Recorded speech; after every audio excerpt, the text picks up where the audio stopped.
இதெல்லாம் பண்ணதுனால தான் இவங்க எல்லாம் ராஜினாமா பண்ணிருக்காங்க. மரகத சந்திரசேகர், இன்னொரு அம்மா தாராபுரத்தோட எம்எல்ஏ சத்யபாமா, பெருந்துறை எம்எல்ஏ ஜெயக்குமார் இவங்களாம் ராஜினாமா பண்ணிட்டு அடுத்து அவங்களுக்கு எம்எல்ஏ கொடுத்து சீட்டு வாங்கிடுவாங்க. என்னங்கடா ஊரா நாடா என்ன ஒண்ணுமே புரியாம போயிட்டு இருந்துச்சு. தோப்பாங்களா இவர் சொன்ன உடனே ஓட்டு போடுவாங்களா, மறுபடியும் இவங்கெல்லாம் மந்திரி ஆகிறதுல அப்பதான் புரட்சி எழுவோம். நீங்க பாருங்க, தமிழ்நாட்டுல நம்ம ரெட்டலைக்காரங்க உழைச்சி தீவிகள் எம்எல்ஏ ஆகினா நீங்க போய் ராஜினாமா பண்ணுவாங்கன்னா மறுபடியும் தேர்தல் நிற்பாங்களா, ஓட்டு போடணுமா, மந்திரி ஆகிடுவாங்க. தோழர்களே, இந்த மாதிரி பண்றீங்க. எந்த தொகுதியில் இருந்தாலும் என்னென்ன இருக்கு அத்தனை எடுத்து அடிங்க. வெற்றி பெற விடக்கூடாது. அதை நீங்க உறுதிமொழி நன்றி கெட்ட நாய்கள் மனுஷனுக்கு நான் விஸ்வநாதன் தம்பி மேயர் மருதுராஜ் நீங்க 3 பேர் மட்டும் வச்சுக்கீங்க. 72 விஸ்வநாதன் இருக்காரு, நான் இருக்கேன், தம்பி மருதுராஜ் இருக்கேன், மேயர் ஆயிட்டாரு, நான் இருக்கிறேன், நத்தம் விஸ்வநாதன் இருக்கேன். 3 பேருக்கு 55 வருஷத்துல 78 எப்படி இருக்கோம் உங்களுக்கு தெரியும். இன்னைக்கு எத்தனை பதவி, மந்திரி பதவி, எம்பி பதவி, எம்எல்ஏ பதவி, பொதுச் செயலாளர், பொருளாளர் எனக்கு, அவருக்கு துணை பொதுச் செயலாளர் யாருக்கு, விஸ்வநாதன் ஐயாவுக்கு கொடுக்கிறாருல. அவரை வேலுமணி என்னோட இருக்கிற 30 பேர் 300 பேருக்கு வேற பதவி கொடுக்கிறாரு.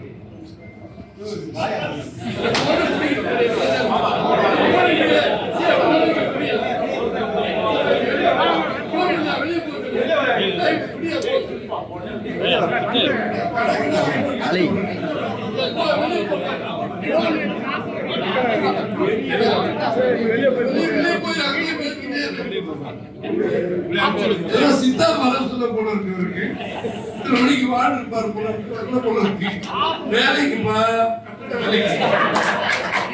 உடனே நானு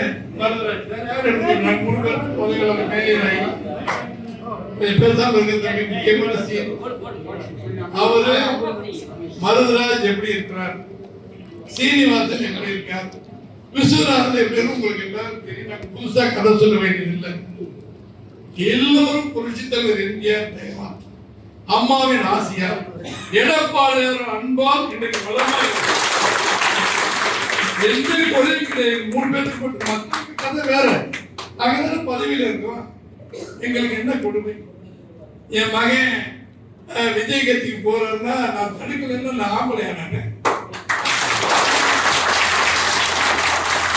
எதுக்கு வேட்டி, எதுக்கு சட்டை, மீச எதுக்கு, என்னக்கடா நாடகம் எங்களுக்கு கேளுங்க. நேரம் வரல, அதனால பேசாம ஒரு ஆப்பர்ச்சுனிட்டி பெரிய சந்தர்ப்பத்தை எடப்பாடி தம்பி ராஜேந்திரன் மருதுராஜுடைய தம்பி ஆண் மகன் எங்களோட இன்னைக்கு வந்து மகன் சுரேஷ் எங்களோட தான் இருக்கும். அதெல்லாம் கட்சிக்காரன். மருதுராஜ் மகன் ஒரு 10 பேரை கூட்டிட்டு போய் போட்டோ எடுக்கிறான்னு சொன்னா தெய்வமே நீதான் கேட்கணும். என்ன பார்த்தா செஞ்சோட்டு கடன் 73 இருந்து வளர்ந்து ஒரு மேயர் ஆகி ஒரு மனுஷனாகி இந்த நாட்டுல வாரிய தலைவர் கொடுத்து எல்லாமே பண்ணி இறைவன் ஆகியிருக்கிற அம்மாவும் தலைவர்கள் தான் வந்திருக்காரு. நாங்கெல்லாம் மரியாதை சோரியல கூட மன்னத்திற்கு கூட பேசாம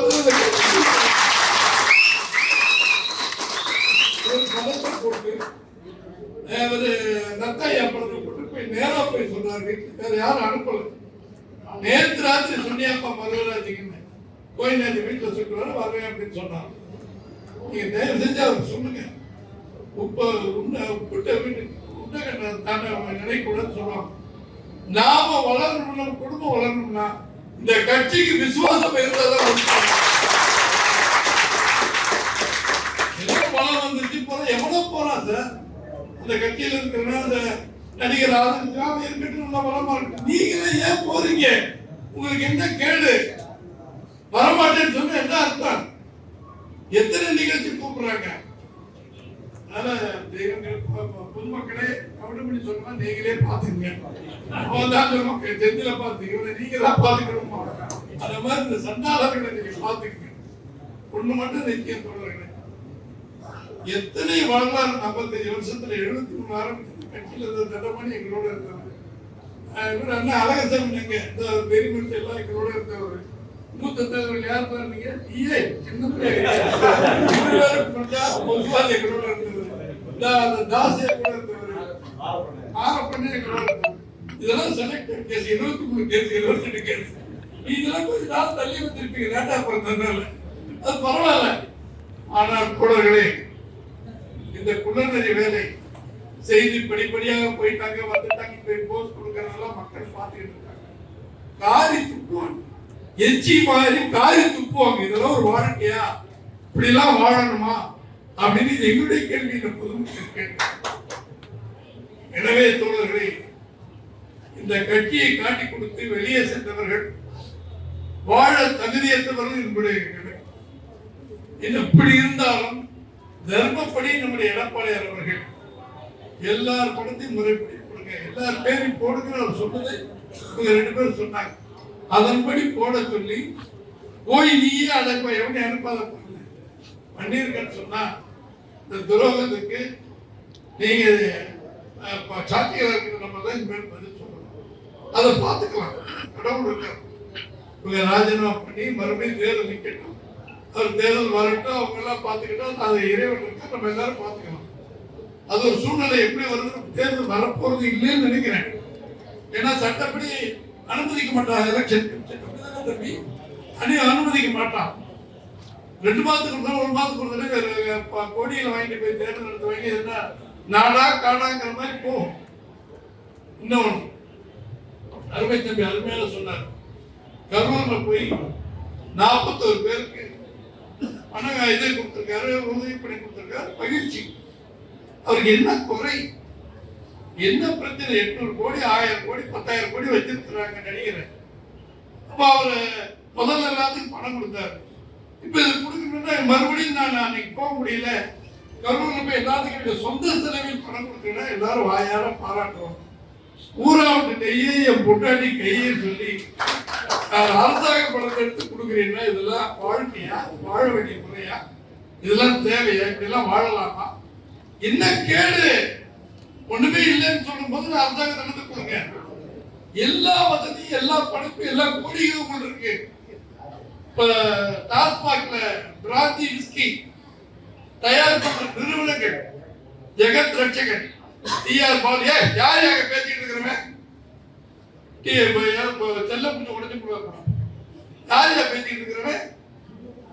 மூடுங்கப்பா, கொண்டாடிக்கிட்டா போய் பேசுங்கப்பா. சகோதரர்களே, அந்த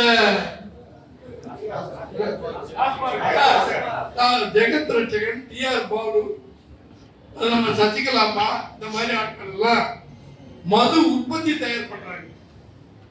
அவங்க எல்லாம் நேரப்ப ஐயா வணக்கம் சொல்றாங்க. முதலமைச்சரானவர் சொன்னதுக்கு பின்னால எங்களுக்கு விலையை கூட்டி கொடுங்க, பாட்டுக்கு உடல் பண்ணுங்க அப்படின்றாங்க. சரின்னு சொல்றாரு. 3ஆம் நாள் 2000 கோடி போயிருக்குன்னு பேப்பர்ல வந்திருக்கு. ஐயா நான் சொன்னேன்னு கேட்டு போடுறாதீங்க, 2000 கோடி கொடுத்துருக்காங்க சொல்லி தினகரன் பத்திரிகை எல்லாத்துக்கும் வந்திருக்கு, எல்லா பத்திரிகையும் வந்திருக்கு. இது உண்மையாக இருந்தால் லஞ்சம் வாங்க மாட்டோம், லஞ்சம் வாங்கல விட மாட்டோம் பேசுற நம்முடைய தாவேக கட்சி முதலாளி திரு விஜய் அவர்கள் தயவு செஞ்சு அதை நிரூபிங்க. அதை நீங்க இப்படி இது ஒரு வெளியே தெரியாது, லஞ்சமே வாங்குறது இல்லைன்றாங்க. நம்ம ஊர் பத்திரப்பதிவு ஆபீஸ் இருக்கு இல்லைங்களா, பத்திரப்பதிவு ஆபீஸ்ல அன்னைக்கு ஒரு குடும்பம் வர்றாங்க. எங்க வீட்டு பஞ்சாயத்து பிள்ளைக்கு சொத்தை நான் எழுதி கொடுக்கணும். அங்க போனா அது சொத்தை இது சொத்தைன்னு சொல்றாங்க. நிறைய பணங்களை எதிர்பார்ப்பாங்க, இதே கொடுத்துட்டு போங்கப்பா அப்படின்னு. நேராக வாங்க மாட்டேங்கிறாங்க. நீ கேள்வி பத்திரம் எழுதுறாங்களா ஒரு 10 பேர், அவங்க கையில பிடி, அவன் தான் தூதுவரா இருப்பாங்க. அதே மாதிரி பிடிச்சாரு 65,000 ரூபாய் வாங்கிட்டு எழுதி முடிச்சுட்டாங்க. நம்பிக்கலாம் நம்ம ஊர் பத்திரம் சத்தியம் உண்மை பிள்ளைகள் மீது ஆனே. ஏன் இதை சொல்றேன்னா நடிக்கிறாங்க, எல்லாம் லஞ்சம் வாங்க மாட்டோம். இப்ப எல்லாத்துக்கும் செயலா வாங்குறாங்க, பிஏ இவங்களுக்கு லாபம் வாய்ப்பு. முதல்ல நேரம் மந்திரிகிட்ட கொடுத்தாங்க, கரெக்டா கொடுக்கணும். இப்ப இந்த மாதிரி பண்ணிட்டாங்க இல்லையா? அதனால எல்லா இடத்திலும் லஞ்சம் தாடுகிறது. நாடகம் சீக்கிரம் வெளியே வரும். ஒவ்வொருத்தரும் பாதிக்கும் போதும் சொல்லுவாங்க, நீங்க அந்த வேலைக்கு போய் தாசில்தார் ஆகிட்டு மற்ற இடங்களுக்கெல்லாம் போகும்போது உண்மையை வெளியே வரும். அதனால இது யோக்கியமான ஆட்சின்னு சொல்லி வெளியே நடிக்கிறார் முதலமைச்சர். அது தவறு, நம்பாதீங்க. நம்ம யாருமே எங்கேயும் குடும்பங்கள்லாம் அப்படியே இருக்கு. நம்ம பிள்ளைய பேரம் பேச்சு சொன்னாங்கன்னு ஓட்டு போட்டாங்க, நாசமா போச்சு. இனி மறுபடியும் எழ வேண்டும். உள்ளாட்சி தேர்தல் வரும். நீங்க எல்லாரும் கவுன்சிலர், சேர்மன், பஞ்சாயத்து தலைவர் அத்தனையும் நீங்க ஆகணும். அதுக்கு உங்களை ரெடி பண்ணிக்க. பணம் கொடுக்காம நாங்கள் புரட்சி செஞ்சோம் அப்படின்னு விஜய் பேசுறாரு. அது புரட்சி உண்மையானால் அதே பணம் கொடுக்காம நாமளும் ஓட்டு கேட்போம். என்னதான் நடக்குதுன்னு பார்ப்போம். ஏன்னா இது ஒரு பெரிய ஏமாற்று வேலையா இருக்கு. திமுக கழகம் நம்ம 2 கட்சி தான், ஆளுங்கட்சி எதிர்கட்சி வந்துகிட்டே இருக்கும். நம்முடைய தமிழ்நாட்டில் திடீர்னு ஊடால இவங்க பாயிறாங்கன்னு சொன்னா மக்கள் நம்பிக்கை நாம யாரும் தெரிய போட்டது இவ்வளவு விதியாகி போயிருக்கு. அதனால நீ நம்ம எச்சரிக்கையா இருக்கணும். நமக்கு ஓட்டு போடுற மக்கள் வீடுகளா பாருங்க. நீங்க என்ன செய்யணுமோ அதை பார்த்து செஞ்சு வெற்றி வேலையை பார்க்கணும். அதுக்கு தான் முக்கியமான நிகழ்ச்சி. தொழிற்சங்கத்தை வளர்க்கறது அவங்க கடமை. இந்த சாக்க வச்சுக்கிட்டு கட்சியை வளர்க்க வேண்டியது எங்களுடைய கடமை. காரணம் வேணும். திடீர்னு போட்டு வாங்க போனா என்னதுக்கு கூப்பிட்டீங்கன்னா போட்டாவில தான் பார்க்கணும். அதனால இது நம்ம எடப்பாடியோட செய்திகளை உங்களுக்கு சொல்லணும். இன்னைக்கு நீங்க தயவு செஞ்சு சிந்திக்கணும். எவ்வளவு ஆன்மீகமாக ஆண்மையாக கட்சியை எடப்பாடி நடத்துறாங்க. உதாரணம், எல்லாரும் போயிறாங்க, எங்களுக்கு மறுபடியும் மாவட்ட செயலர் கொடுக்கின்ற. அதை நீங்க சொல்லாதீங்க. மன்னிப்பு கேட்டீங்க, கொடுத்துட்டேன். மறுபடியும் வாங்க, என்னென்ன உங்களுக்கு பதவி நியாயமா அதை போடுவேன். எல்லோருக்கும் இவருக்கு நம்ம நத்தாயாவுக்கு துணை பொதுச் செயலாளர், நம்ம இவருக்கு வேலுமணிக்கு துணை பொதுச் செயலாளர், மற்றவங்களுக்கு அமைப்பு செயலாளர். இதெல்லாம் வேலை ரோட்ல போடுற வேலையாது. அமைப்பு செயலாளர்னா எவ்வளவு பெரிய வேலை, கட்சியில முக்கியமான பதவி. அது எங்களுக்கு வேணாம்னு சொல்றாருன்னா காலம் தான் பதில் சொல்லணும். அப்படி தர்மத்தின் தலைவனாக நம்முடைய எடப்பாடி நடந்துட்டு இருக்காரு. இப்ப கூட்டத்துக்கு அதெல்லாம் வரலீங்களே, உங்களுக்கு பேப்பர்ல எல்லாம் அறிக்கை கொடுத்துட்டாங்களே, நாங்க வர மாதிரி இல்லைன்னு சொல்றாங்களே, மறுபடியும் பேருங்களா படமெல்லாம் போட சொல்றீங்கன்னா நான் பொதுச் செயலாளர் நான் சொல்றதை கேளுங்க, போடுங்க. சரிங்கன்னு போட்டோம். நீதிபதி நீங்க இருக்கீங்க பாக்குறீங்க, வரல. தீர்ப்பு ஐயா எழுதுவார் பொதுச் செயலாளர். பார்ப்போம். ஒவ்வொரு மாவட்டமா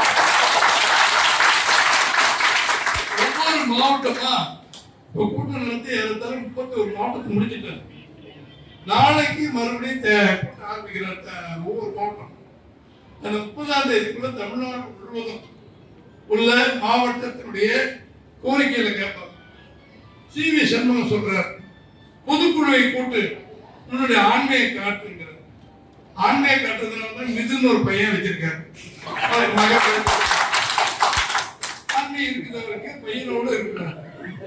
ஆனா அவரு சொல்றாரு, பொதுக்குழு கூட்டம் என்ன பண்றேன், தலைவர் செயலாளர் பொருளாளர் ஒரு 5 பேர் பேசுவோம். அவர் என்ன முடிவு எடுத்தாரு, மாவட்டம் முழுவதும் போடுறேன் 100 பேர் பேசுகிறாங்க, 50 பேர் பேசுறான். ராணிப்பேட்டை ஒரு மாவட்டம், அது 4 நாளைக்கு முன்னாடி நடந்துச்சு. அங்க போன வீரமணி ஒரு மாவட்ட செயலாளர், கோடீஸ்வரன் பெருமையில கோடீஸ்வரன் இப்போ பல கோடிக்கு அதிபதி. அவர் மேல சொத்து குவிப்பு வழக்குலாம் நடக்குது. அவரு எதிர்த்து பையன் பேசுறான், ஐயா எங்களுக்கு தமிழரசனை ஒரு பொதுச் செயலரை போட்டிருக்கேன், நன்றி. ராணிப்பேட்டையில் அதே மாதிரி சேலத்துல இருந்து ஒரு தம்பி பேசுறாரு, இவரை தனபாலம் போடுறதுக்கு நன்றி, அவர் போடுறது நன்றி. அப்புறம் இந்த விளக்கணைகள் போடுறதை பத்தி கவலைப்படாதீங்க. வீரமணி அந்த வெங்காயம் எல்லாம் போடுறதை பத்தி ஈர வெங்காயம் கட்சி வந்து கொண்டாடி வைங்க. இந்த ஆளு போன இன்னும் பேசுன்னு கேவலமா. ஒவ்வொரு ஊரிலும் சி.வி. சண்முகம் பசுபதியில் ஒரு மாவட்ட செயலாளர் ஆணித்தரம் நினைக்கிற அவருக்கு நம்ம கூட்டம் போடுறோம். இது நம்ம கூட்டம் நீங்க எல்லாம் வரீங்க, இங்க வந்துட்டு ஏண்டா கூட்டம் போட்டீங்க, ஏண்டா கூட்டம், ஏண்டா மருந்து ஆம்பளை வந்து கேள்வி கேட்டு பேசலாம் இல்ல, வந்து பேசுறது தப்பு. சொன்னதுலே சொல்றேன். வரதராஜன் வந்து எடப்பாடியார் தப்புன்னு சொல்லிட்டு பதில் சொல்லுவோம். எதுவுமே இல்லைங்க. இவங்க வந்து வீடு தேடி பார்க்கணும்னா நன்றி கொள்வார், தெய்வம் நின்று கொள்ளும். நிச்சயமாக ஒவ்வொரு மாவட்டம் பிடிக்கிறான் சார். விஜயபாஸ்கர் அங்க புதுக்கோட்டை இவங்க போனாங்க. தம்பி இவர் இப்படி கூட்டம் எப்படி இருக்கு பாத்துருப்பா, அதே மாதிரி பண்ணுங்க பாருங்க போனா இந்த பயலை வச்சு நாங்க பட்டம் பாடுறோம். சின்ன பையனுக்கு மருத்துவர் அணி இது என்ன டாக்டர் பட்டம், டாக்டர் நலவுதவி மக்கள் நல்வாழ்வு ஹெல்த் டிபார்ட்மெண்ட் கொடுத்து அடிச்சு பிச்சுட்டாங்க. புதுக்கோட்டை மாவட்டம் பூரா வந்து தாங்க எடுத்துக்கிட்டாங்க. கிரசர் எடுத்துட்டாலும் சரி, அதை எடுத்துட்டாலும் இதை எடுத்தாலும் சரி, அவ்வளவு வைத்தியத்தை பண்றாங்க.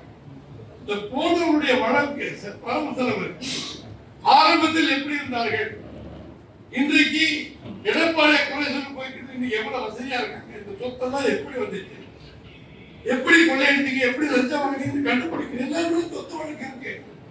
ஏற்கனவே திரு விஸ்வநாதன் மேல சொத்து வழக்கு இருக்கு. வர வேண்டியவங்களுக்கெல்லாம் வந்துடும். அது நடக்கட்டும். நம்முடைய பணிகள் புரட்சி தலைவர் எம்ஜிஆர் நம்பி நம்ம வந்தோம். எங்களை மாதிரி அப்புறம் அவரையும் சேர்த்து அம்மாவை நம்பி நீங்க வந்தீங்க. இப்போ இந்த 10 வருடமாக 16க்கு பின்னால மாண்புமிகு எடப்பாடியார் நம்பி இருக்கிறோம். எடப்பாடியார் ஆட்சி கூட இருந்து பார்த்தவன் அமைச்சராக இருக்கிறோம். அம்மா அவங்க ஜெயலலிதா அம்மா, ஓபிஎஸ், அதுக்கு அடுத்த பேர் என் பேர். அதே பொறுப்பை அதே சீனியாரிட்டி மாண்புமிகு எடப்பாடியார் அவர்கள் முதலமைச்சர் பொறுப்பு அவர், அதுக்கு அடுத்து என் பேர், அதுக்கு அடுத்து மற்றவங்களாம். எதுக்கு சொல்றேன்னா, அம்மா கொடுத்த மரியாதை அப்படியே எங்களுக்கு கொடுத்த உத்தமன் மாண்புமிகு எடப்பாடியார் அவர்கள். கட்சியில திடீர்னு ஒரு பொதுக்குழுல என்னை பொருளாதார அறிவிக்கிறேன். நாங்க யாரும் கேட்கிறேன், அந்த கடைசியில் உட்காந்துருக்கேன். என்னன்னா திடீர்னு அறிவிக்கிறீங்க, பூச்செட்டு கொக்கை கேட்க ஏங்க நான் பொதுச்செயலாளர் அறிவிக்கிறேன், வேலை பக்கத்துக்கு வேலை கேட்கிறேன். அப்புறம் யாரும் குக்கி எடுத்து கையில கொடுங்க. 4 வருடம் 2 மாதம் ஆட்சியில் சாதனைகளை பற்றி நாம் எல்லா இடத்தையும் சொல்லிக்கிறோம். ஒரே ஒரு வெற்றி பாதை 7.5% இந்த குழந்தைகளுக்கு படித்தவர்களுக்கு நீட் தேர்வுல வெற்றி பெறாதவங்களுக்கு திட்டம் கொண்டு வந்தாரு. அரசு பள்ளி மாணவர்கள் நீட் எல்லாம் தெரிஞ்சுக்கப்பா. நீட் தேர்வை பத்தி ஸ்டாலின் கேட்கல, எதுக்கு எவனும் கேட்கல. அவருக்கு ஏற்பட திட்டம் அறிவித்து 5000-6000 பேர் ஒரு பைசா செலவு இல்லாம டாக்டர். மாசம் பணம் கட்ட வேண்டியதில்லை, ஃபீஸ் கட்ட வேண்டியதில்லை, எதுவுமே இல்லை. அன்னைக்கு அவங்க வீட்டுல உட்காந்து ஒரு 10 பிள்ளைங்க இருந்தாங்க. ஐயா நாங்க உங்க 7.5 சென்ட்ல டாக்டர் தேர்வாயிருக்கு, எங்களுக்கு ஃபீஸ் கட்ட பணம் இல்லை. இந்த மாதிரி 7.5 வந்து அவங்களுக்கு பணமே கிடையாது, ஓசிலே படிக்கிட்டு அரசாங்கம் கட்டுது சார். யாருக்கு இந்த யுக்தி வரும், யாருக்கு இந்த மூளை இருக்கு? தயவு செய்து சிந்திச்சு பாருங்க. குடிமராமத்து திட்டமாகட்டும், விவசாயிகளின் பல திட்டங்கள் ஆகட்டும், எத்தனை. அதனாலதான் நம்ம ஓட்டு முதல்ல 75 பேர் கொடுத்திருந்தாங்க. இப்ப 59 பேரா 53 இதோட சேர்த்து கூட்டணி 53 சீட்டுனா விளையாட்டா? இந்த கொள்ளை 43 பேர் எம்எல்ஏ ஆயிருக்காங்கன்னா அம்மாவும் ஐயாவும் எடப்பாடியார் போட்ட பிச்சை இல்லையா? சாக வரைக்கும் எடப்பாடியார் படத்தை வச்சு எல்லாம் படத்துக்கு கூட வேணாமா? அட பாதிகளா, இப்படி கட்டி காய்ச்சி காத்துட்டு போறீங்கன்னா இந்த 30 தேதிக்குள்ள தமிழ்நாடு முழுவதும் மாவட்ட கழக கூட்டம் முடிந்ததற்கு பிறகு ஒரு சவுக்கடி சாட்டை எடுத்து நம்முடைய எடப்பாடியார் பேச போகிறார். அதுதான் அம்மாவும் எம்ஜிஆர் வீட்டு சாட்டை. கட்சி மறுபடியும் எதிர்த்து தொழிற்சங்கத்தை பத்தி தம்பி தமிழகத்தில் திரு தனபாலோட பேசுறாங்க, அமீது பேசுறாங்க. இருக்கிற பிரச்சனை பல பிரச்சனை. நான் தான் தலைவர், நான் தான் மண்டல தலைவர் சொல்லுங்க. எதுவா இருந்தாலும் கமலக்கண்ணை காசு வாங்கி போட்ட மாதிரி போட மாட்டாங்க. நீதான் கை தட்டு, நீதான் எத்தனை அளவுக்கு போனியா இல்லையா? குறுக்கோல போனேன் சொல்லப்பா. பணம் கேட்டது உண்மை, பணம் கொடுத்து உண்மைதான் இருந்தாலும் அதுக்கு உதாரணம் நானே சொல்லி நீ உட்கார. அபிராமி இதுல சங்க தலைவர் இவங்க வந்திருக்காங்க. இவங்களை எழுதி கொடுக்குன்னு சொன்னாக்கா அங்க அனுப்புனாக்கா கமலக்கண்ணன் அனுப்பு. ஆனா என்கிட்ட கொடுக்காதீங்க, நான் சொல்றது எடுக்கூடாது, ஐயா நீங்களே இனியா நீ தான் பொதுச்செயலாளர் இப்படி சொல்றேன்னா தெரியல, ஏதாவது என் பேர் கெட்டு போச்சுங்க. அப்புறம் இவங்க லிஸ்ட் எடுத்துட்டு போய் தலைவர் கொடுத்து அடுத்த நாள் அறிவிச்சுட்டாரு. அபிராமி கூட்டுறவு சங்க தலைவர் உட்கார தம்பி. அதே மாதிரி ஆட்டோ சங்க தலைவர் சகாய கோஷ்டிகள் 10 கோஷ்டியா இருந்தாங்க. ஏறாம எல்லாத்தையும் உட்கார வச்சு பேசி சமாதானப்படுத்தி ஒரே ஆட்டோ தொழிற்சங்க திண்டுக்கல் மாவட்டத்தில் சூப்பர் நல்லா பண்ணிக்கிட்டு இருக்காங்க. அதை கமலக்கண்ணகிட்ட கொடுத்தேன். ஆனா இது அதே மாதிரி செஞ்சிருக்கேன். நேரம் எடப்பாடி கொடுத்து அடுத்த நாள் அறிவிச்சிட்டாங்க. ஏன் சொல்றேன்னா ஏற்கனவே இந்த கமலக்கண்ணன் பொதுச் செயலாளர் பதவிகள் போடுவதற்கு லஞ்சம் வாங்கினார் என்பதை தெரிந்துதான் அவரை ஒதுக்கி வைத்தார். எப்படா சூழ்நிலை வரும் பார்த்தாரு, தம்பித்ரா தமிழரசு போட்டாரு, தனபாலம் போட்டாரு. ஆக இனி லஞ்சம் என்ற பேச்சு இல்லை. ஐயா யார் லஞ்சம் கொடுத்து பதவி கேட்டதுக்கு தொழிற்சங்கத்தில் கட்சியில கிடையவே கிடையாது. நடவடிக்கை எடுக்க நீங்க உட்கார்ந்துட்டு நான் தான் பண்றேன், நான் தான் அந்த பதவி இந்த பதவியெல்லாம் பேசுறது எல்லா கூட்டியும் தகுதி அவங்க பார்த்து கொடுப்பாங்க. இப்ப நாங்க முடிச்சுட்டு நானே குறைஞ்சு சொன்னா போயிடும். அவங்களுக்கு உட்காருங்க, டக்கு டக்குன்னு ஒன்றரை வரைக்கும் டைம் எடுத்துங்க. அவங்களும் சாப்பிட்டு அடுத்தவங்க போறாங்க, சாப்பிட தேடி விருதுல இருக்கிறாங்க. குறைகளை எல்லாம் சொல்லிருங்க, போய் சாப்பிட்டு அவங்க கிளம்பணும்.